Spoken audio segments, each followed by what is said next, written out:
Je vais vous présenter ici la division d'un polynôme par un binôme du type x plus ou moins un nombre. Cette règle donc ne s'applique que lorsque l'on va diviser par un binôme de degré 1, dont le coefficient de x est 1, et donc suivi d'un terme indépendant. Ça s'appelle la règle de Horner. Donc, soit tu as divisé le polynôme ici, c'est le polynôme dividende. On va le retranscrire ici en insistant bien sur chacun des coefficients des termes. Et donc, x cube, donc 1 x cube, plus 3x carré, plus 3x carré, moins 7x, plus 2. On va prendre une couleur pour relever les différents coefficients. 1, plus 3, moins 7, et le terme indépendant 2. Ces coefficients que l'on vient d'entourer, on va les retrouver ici, dans le tableau. 1, 3, moins 7, 2.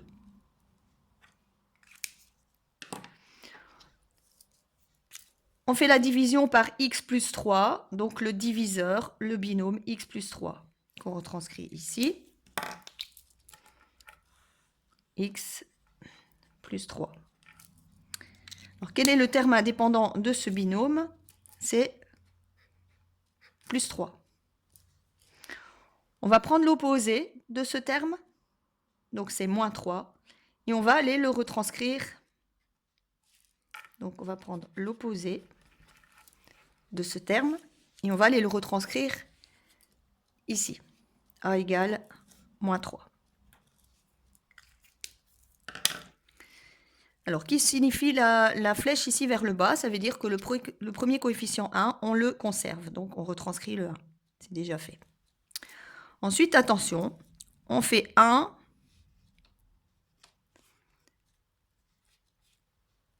fois moins 3. 1 fois moins 3. Et on retranscrit la réponse ici. 1 fois moins 3, moins 3. Et toujours le même principe que dans tous nos tableaux précédents, on additionne par colonne. Donc 3 plus moins 3, 0. 0 fois moins 3, 0, ici. Moins 7 plus 0, moins 7. Et puis on recommence une dernière fois. Moins 7 fois moins 3, 21. 2 plus 21, 23. Le nombre obtenu ici sera le reste de notre division. Il est d'ailleurs à l'écart des autres, c'est pourquoi il y a ici une ligne verticale. Alors, que signifient ici les nombres obtenus 1, 0, moins 7? Eh bien, ce sont les coefficients du quotient. Alors, réfléchissons un petit peu. Au départ, donc, on divise un polynôme de degré 3 par un binôme de degré 1. On va donc faire du x3 divisé par du x exposant 1. Alors, que donne ce quotient x3 par x1? Eh bien, x exposant 2. Donc, on soustrait les exposants de la variable 3 moins 1 égale 2. On obtient donc un polynôme de degré 2. Le 1 qu'on retrouve ici correspond donc au coefficient du terme de degré 2. Donc, on en déduit que le quotient est égal à 1x2, donc 1x2, plus 0x. Alors, pourquoi plus 0x? Parce que les coefficients sont dans l'ordre des termes de notre quotient, écrit dans l'ordre des puissances décroissantes de la variable. Donc après les x carrés, on retrouve les x. Seulement le coefficient de x est 0, ce qui voudra dire bien sûr donc que notre polynôme est incomplet, il manquera le terme en x. Et puis après le terme en x, qu'est-ce qui suit? Le terme indépendant, donc moins 7. Donc le résultat de cette division est donc le polynôme x carré moins 7, puisque plus 0x, bien sûr c'est un terme qui ne sert à rien. Et donc ici, on va retranscrire la répond simplement en reprenant la formule de la division euclidienne. Donc, dividende égale diviseur fois quotient plus reste. Donc, A de x, c'était notre polynôme de départ. x3 plus 3x carré moins 7x plus 2 est donc égal au diviseur, donc x plus 3,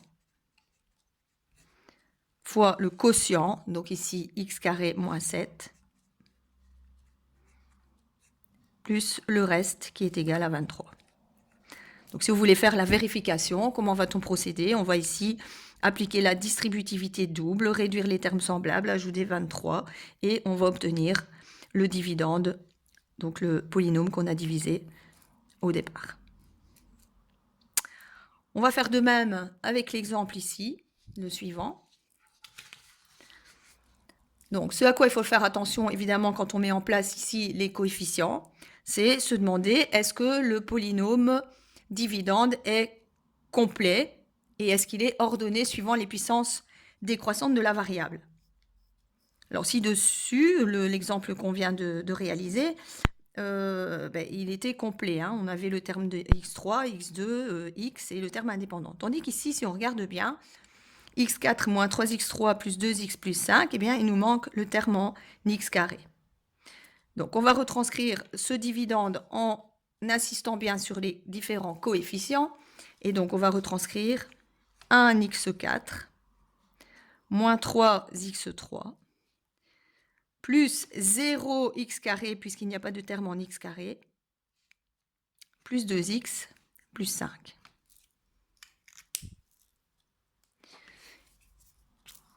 Et donc, les coefficients de ce polynôme de degré 4 sont 1, moins 3, 0, 2 et terme indépendant plus 5. On retrouve donc ceci en haut du tableau. 1, moins 3, 0, 2 et 5. On divise par x moins 2, diviseur x moins 2.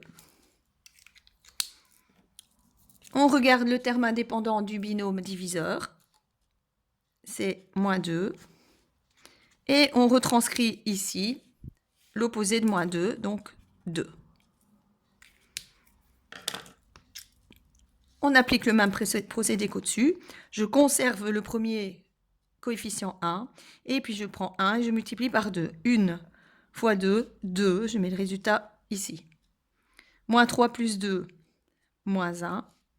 Moins 1 fois 2, moins 2. 0 plus moins 2, moins 2. Moins 2 fois 2, moins 4. 2 plus moins 4, moins 2. Moins 2 fois 2, moins 4. Et 5 plus moins 4, ou 5 moins 4, égale 1. Et donc, mon reste est égal à 1.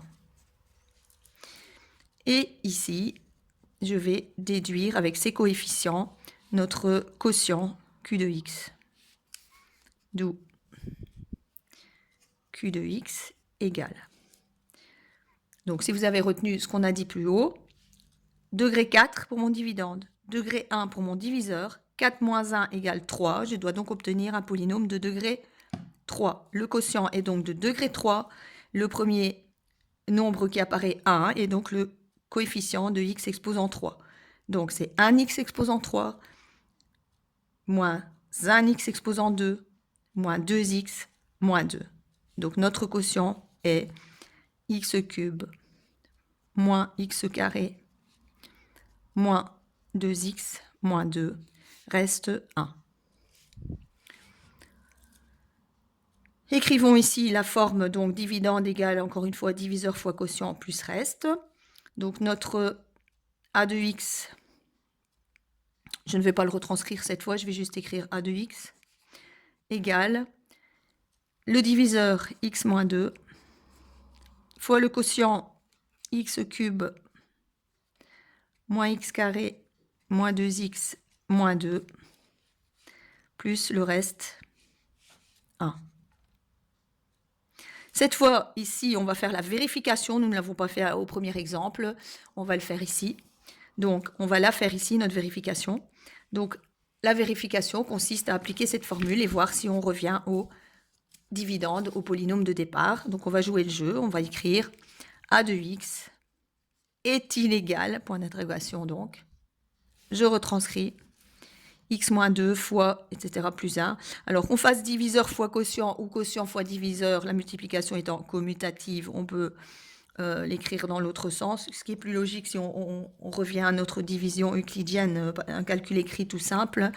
Quand on fait une vérification, ben, on prend d'abord le quotient, on multiplie par le diviseur, on ajoute le reste pour obtenir le dividende. Et donc, quotient x3 moins x2 moins 2x moins 2, qu'on va multiplier par diviseur x moins 2 plus 1. Donc, comment va-t-on vérifier? Eh bien, on va, a de x est-il égal, on va distribuer, donc d'abord chaque terme de la première parenthèse par x, x cube fois x, x4, moins x carré fois x, moins x3, moins 2x fois x, moins 2x carré, moins 2 fois x, moins 2x. Puis on multiplie chaque terme par moins 2, x3 fois moins 2, moins 2x3, moins x2 fois moins 2, attention, plus 2x2, moins 2x fois moins 2 plus 4x, et moins 2 fois moins 2 plus 4. On va réduire les termes semblables. x4, pas d'autre x4, on recopie x4. Les x3, on a moins x3, moins 2x3 qui nous font moins 3x3. Les termes en x2, moins 2x2 plus 2x2, les termes en x2 s'annulent. Ensuite, les termes en x, moins 2x plus 4x, donc plus 2x. Et ensuite, nos termes indépendants. Ici, j'ai oublié de retranscrire le plus 1, bien sûr. Et donc, 4 plus 1 égale 5. Donc, je retrouve ici plus 5. Alors, vérifions si ça correspond bien à notre polynôme dividende. x4, oui. Moins 3x3, oui. Plus 2x, oui. Plus 5, oui. Donc, ceci est vérifié. Conclusion, c'est bien juste, oui.